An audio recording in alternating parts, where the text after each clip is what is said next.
Hello everyone. So we are discussing the principles of the recombinant DNA technology और उसी में आज हमें स्टेप 5 डिस्कस करना है, that is the ligation of the desired gene और gene of interest into the suitable vector.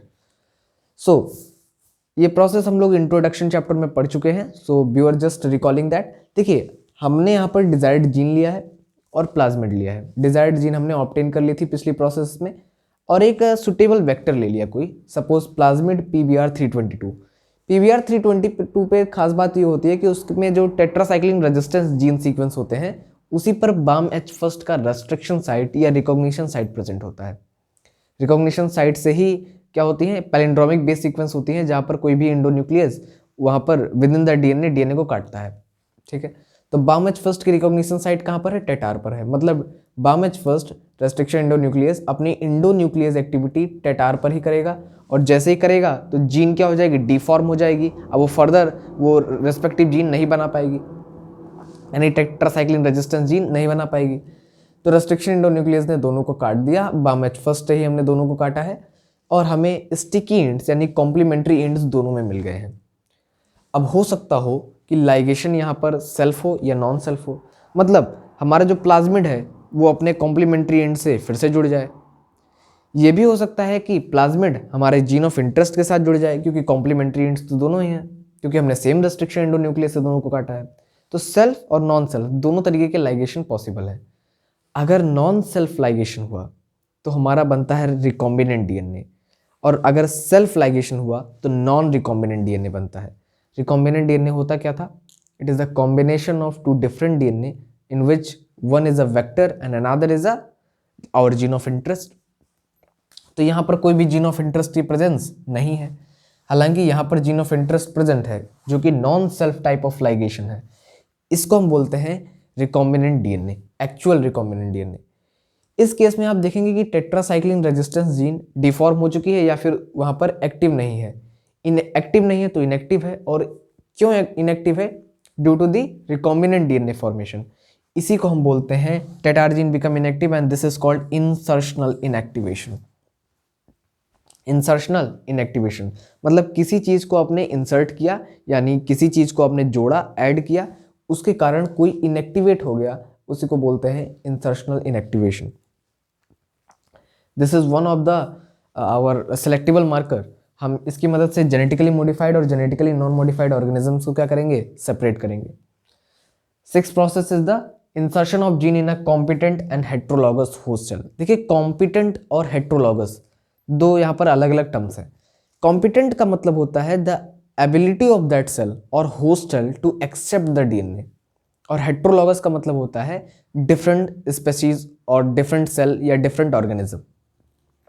देखिए, अगर आपने ह्यूमन इंसुलिन जीन को निकाला है तो आप उसे ह्यूमन के अंदर ही इंसर्ट नहीं करोगे, आप उसे किसी एक्स सेल के अंदर करोगे जिसके अंदर आपको बायोटेक्नोलॉजिकल प्रोडक्ट चाहिए होगा मास लेवल पर। ई कोलाई में अगर हम मान लो कर रहे हैं तो वो क्या है? हेट्रोलॉगस सेल है, वो एनिमल सेल नहीं है, एक स्पीसीज की सेल नहीं है, दूसरे स्पीसीज की सेल है, इसलिए हम उसको कहते हैं हेट्रोलॉगस होना चाहिए, नहीं डिफरेंट स्पीसीज होना चाहिए। डिफरेंट ऑर्गेनिज्म मैं बोल दूंगा आपको, डिफरेंट ऑर्गेनिज्म। कॉम्पिटेंट का मतलब क्या होता है? Ability to accept the foreign DNA. बाहर से जो डीएनए आ रहा है, एलियन डीएनए जो आ रहा है, उसको एक्सेप्ट करने की टेंडेंसी होनी चाहिए, तो उसको हम बोलते हैं कॉम्पिटेंट होस्ट। अब देखिए, जीन ट्रांसफर हमें करना है। जीन ट्रांसफर हम डायरेक्ट भी कर सकते हैं किसी, या इनडायरेक्ट भी कर सकते हैं। डायरेक्ट जीन ट्रांसफर मतलब क्या? केवल जीन को ही ट्रांसफर कर रहे हो आप। इनडायरेक्ट जीन ट्रांसफर मतलब क्या है? इनडायरेक्ट जीन ट्रांसफर मतलब आप वेक्टर जोड़ रहे हो तब उसको ट्रांसपोर्ट कर रहे हो, तो उसी को हम लोग डिस्कस करने जा रहे हैं।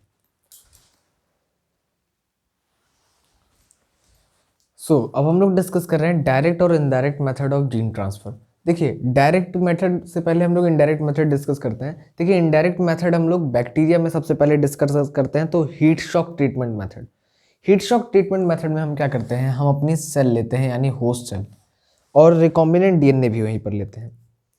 अब हम क्या करेंगे? सबसे पहले उसको बर्फ पर रखेंगे या 0 डिग्री सेल्सियस टेम्परेचर मेंटेन करेंगे। कह सकते हैं कि आपने यहाँ पर आइस रखी है, इसके बाद आप सडन उसका ट्रांसफर कर दोगे 45 डिग्री सेल्सियस वार्म वाटर पर। वार्म वाटर पर जैसे ही इसका ट्रांसफर करोगे, उसके बाद फिर से उसको आप 0 डिग्री सेल्सियस पर सडनली ट्रांसफर कर दोगे। इससे क्या होगा कि प्लाज्मा मेम्ब्रेन्स में अनस्टेबिलिटी आ जाएगी। प्लाज्मा मेम्ब्रेन में जैसे ही अनस्टेबिलिटी आएगी, टेम्परेचर बार बार चेंज कर रहा है, plasma membrane will be permeable for all the substances. Plasma membrane is selectively permeable for some substances, but अभी उसका खुद का स्ट्रक्चर डिफॉर्म ऐसा कुछ चल रहा है, तो वो सबके लिए परमेबल हो जाती है। और यहाँ पर हम कैल्शियम +2 का यूज़ करते हैं to increase the permeability of the cell, permeability. यहाँ पर सेल की प्लाज्मा मेम्ब्रेन खुद डिस्टर्ब रहती है, तो सेलेक्टिवली परमेबिलिटी उसकी थोड़ी सी लॉस हो जाती है और कोई भी सब्सटेंस अंदर आ जाता है, तो रिकॉम्बिनेंट डीएनए यहाँ पर आ गया है। आपको यहाँ पर माइक्रोबियल कंटामिनेशन फ्री एटमॉस्फेयर रखना पड़ेगा यहाँ पर। और दूसरी चीज़, जिन बैक्टीरियाज के पास में प्लाज्मिड्स होते हैं उनके लिए ये नहीं होता है। इसके लिए एक प्राइमरी कंडीशन है कि होस्ट बैक्टीरिया के पास कोई भी प्लाज्मिड नहीं होना चाहिए। ये तो था पहला मेथड।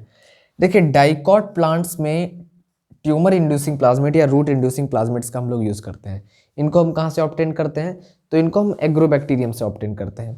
इसको तो ऑब्टेन करते हैं एग्रोबैक्टीरियम ट्यूमेफेसिन्स, और इनको ऑब्टेन करते हैं एग्रोबैक्टीरियम राइजोगेंस से। मज़े की बात यह है कि ये लोग नेचुरल होते हैं, नेचुरल जेनेटिक इंजीनियर होते हैं। नेचुरल जेनेटिक इंजीनियर इसलिए होते हैं क्योंकि अपना टाई डीएनए सीक्वेंस ट्रांसफ़र कर देते हैं अपने आप। इनके बारे में मैकेनिज्म है, पर वो एनसीईआरटी डिस्कस नहीं करती है, पर इफ़ यू विल कमेंट तो हम इस पर डिस्कस कर सकते हैं। अगर एक भी कमेंट आया तो मैं इस पर डिस्कशन जरूर करूँगा। एनिमल्स में हम लोग ट्रांसफ़र करते हैं by the early embryonic stage में ही। देखिए क्या होता है, जब हम स्पर्म और ओवम इनका फ्यूज़न कराते हैं तो बनता है जाइगोट। ये सब लैब में हो रहा है, इन विट्रो चीज़ें चल रही हैं। इसी समय जाइगोट में हम क्या कर देते हैं, अपना जीन ऑफ इंटरेस्ट इंसर्ट कर देते हैं। क्योंकि जब एक बार आदमी ग्रो हो गया तो बहुत सारी सेल्स हैं, सभी सेल्स में ढूंढ कर जीन डालना पॉसिबल नहीं है, तो जाइगोट में ही हम क्या कर देते हैं, यहाँ पर जीन इंसर्ट कर देते हैं। So micro injection is one of the method, या आप यूज़ कर सकते हैं उसी टाइम पर जाइगोट में ही आप डिसआर्म्ड रेट्रोवायरस डाल दीजिए। जेनेटिक कॉम्बिनेशन चेंज करिए रेट्रोवायरस का, और उसमें डिसआर्म्ड रेट्रोवायरस को जाइगोट में इंसर्ट कर दीजिए। आपका जीन ऑफ इंटरेस्ट लेके वो पहुंच जाएगा यहाँ पर। ये चीज़ें यहाँ तक थी। अब हम लोग डिस्कस करते हैं डायरेक्ट मेथड। डायरेक्ट मेथड में सबसे पहले आता है इलेक्ट्रोपोरेशन टेक्निक। जैसे कैल्शियम की प्रेजेंस में आप सेल लेंगे और सेल को इलेक्ट्रिक शॉक देंगे, सेल पर इलेक्ट्रिक फील्ड अप्लाई करेंगे, तो यहाँ पर टेम्पररी पोर्स बन जाएंगे। अब वहाँ पर आप क्या कर दीजिए, जीन ऑफ इंटरेस्ट इंसर्ट कर दीजिए। अगर लक अच्छा होगा तो वो हमारे इस न्यूक्लियस के डीएनए से जुड़ जाएगा। सॉरी, बैक्टीरिया आपने लिया है तो प्रोकैरियोटिक है, तो वेल डिफाइंड न्यूक्लियस नहीं है, तो ये इसके न्यूक्लियाइड या फिर इसके जो भी टेम्पररी न्यूक्लियर सब्सटेंसेस होंगे उनके साथ जुड़ जाएगा। माइक्रो इंजेक्शन तो बहुत अच्छी टेक्निक है। इसमें हम सेल होल्डर यूज़ करते हैं, एक सेल को भी हम होल्ड कर सकते हैं। यहाँ पर वैक्यूम की टेक्निक लगाते हैं, वैक्यूम से हम सेल को होल्ड करते हैं। माइक्रो इंजेक्शन से हम जीन ऑफ इंटरेस्ट को इंसर्ट कर देते हैं, और हमारा जीन ऑफ इंटरेस्ट जो होता है वो इसके डीएनए सब्सटेंसेस के साथ ज्वाइन हो जाता है, और हमारा रिकॉम्बिनेंट डीएनए फॉर्मेशन हो जाता है। जीन ट्रांसफ़र इसी तरीके से हम लोग कर लेते हैं। जीन गन बेसिकली प्लांट्स में हम लोग यूज़ करते हैं। प्लांट गन्स में क्या करते हैं, प्लांट में जीन गन का यूज़ करते हैं। इससे एक माइक्रो प्रोजेक्टाइल होता है और एक मिनी प्रोजेक्टाइल होता है। मिनी प्रोजेक्टाइल पर बेसिकली गोल्ड और टंगस्टन के बने होते हैं या एलॉयज़ के मिलके बने होते हैं। इनके ऊपर हमारे जीन ऑफ इंटरेस्ट की कोटिंग होती है। हम इनको माइक्रो प्रोजेक्टाइल से जब हिट करते हैं तो ये प्लांट सेल को हिट करते हैं, और प्लांट सेल को हिट करके वो इंसर्ट हो जाते हैं और जाके वहाँ पर डीएनए सेगमेंट्स के साथ जुड़ जाते हैं और रेप्लिकेट करने लगते हैं, कॉपी नंबर बनाने लगते हैं उन्हीं के साथ। तो ये प्रोसेस होती है। इसके अलावा भी बहुत सारी तकनीक हैं, जैसे कि आप पॉलीएथाइलिन ग्लाइकोल का यूज़ करके सेल मेम्ब्रेन की परमेबिलिटी बढ़ा दीजिए, उससे भी आप इंसर्ट कर सकते हो। या आप लाइपोसोम बैग्स यूज़ कर सकते हैं। लाइपोसोम लीजिए, लिपिड्स की बैग लाइक स्ट्रक्चर होती है, उसमें जीन ऑफ इंटरेस्ट इंसर्ट कर दीजिए, प्लाज्मा मेम्ब्रेन के बाहर रख दीजिए, प्लाज्मा मेम्ब्रेन उसको अपने आप ले लेगा। तो ये कुछ प्रोसेस थी जीन ट्रांसफर्स की।